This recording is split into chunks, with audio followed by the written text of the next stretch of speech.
আৰক্ষী অধীক্ষক জিপি সিঙক আলফা স্বাধীনৰ সকিয়নি দেওবাৰে সংযুক্ত মুক্তি বাহিনী আলফা স্বাধীনৰ নামত ধন সংগ্ৰহ কৰাৰ অভিযোগত ডিব্ৰুগড় আৰক্ষীয়ে তিনিচুকীয়াৰ লাইপুলিৰ পুষ্পাঞ্জলি গগৈ নামৰ এগৰাকী মহিলাক 3 লাখ টকাৰ সৈতে গ্ৰেপ্তাৰ কৰে।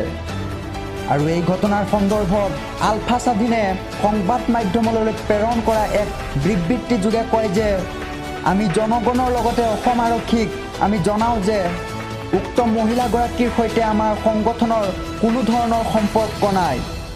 গতিকে সংযুক্ত মুক্তি বাহিনী অসম তথা আলফা স্বাধীনৰ নামত থলগিৰি ৰাজ্যৰ ওপৰত নিৰ্যাতন বন্ধ কৰক অসম আৰক্ষীয়ে।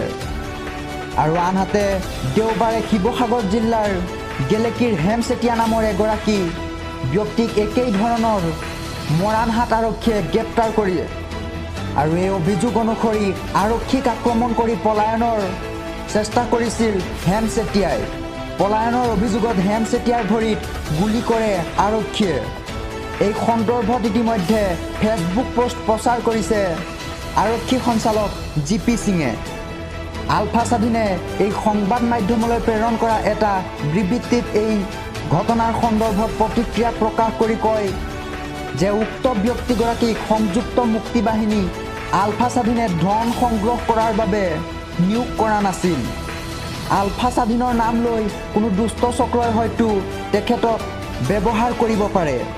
গতিকে অসম আৰক্ষীয়ে কোনো ধৰণৰ বাদ বিচাৰ নকৰি আমাৰ সংগঠনৰ সদস্য বুলি যধে মধে ভুৱা এনকাউণ্টাৰ কৰি বীৰত্ব প্ৰদৰ্শন কৰাতকৈ অসমৰ থলগিৰি জনগণৰ কৰকাতলেৰে জমা হোৱা ৰাজকোষৰ কোটি কোটি টকা অন্যায়ভাৱে অসৎ তথা আত্মসাৎ কৰা বঙাইগাঁৱৰ ACS বিষয়া বিশ্বজিৎ গোস্বামী, মৃণাল ক্ৰান্তি চৰকাৰ, তেওঁলোকৰ দৰে দুৰ্নীতিগ্ৰস্ত ব্যক্তি আৰু কয়লা বামি চুপাৰী চিণ্ডিকেট চলাই সম্পত্তিৰ পাহাৰ গঢ়া মিলন বুঢ়াগোহাঁই, লাচিত গগৈৰ লগতে তেওঁলোকে প্ৰকাশ কৰা আৰক্ষী তথা চৰকাৰী বিষয়াসকলক এনকাউণ্টাৰ কৰি সৎ সাহস পৰিচয় দিয়ক। আৰু এনেধৰণেৰে আলফা স্বাধীনে অসম আৰক্ষীক সকীয়াই দিয়া কাৰ্য ইতিমধ্যে তীব্ৰ চাঞ্চল্যৰ সৃষ্টি কৰিছে।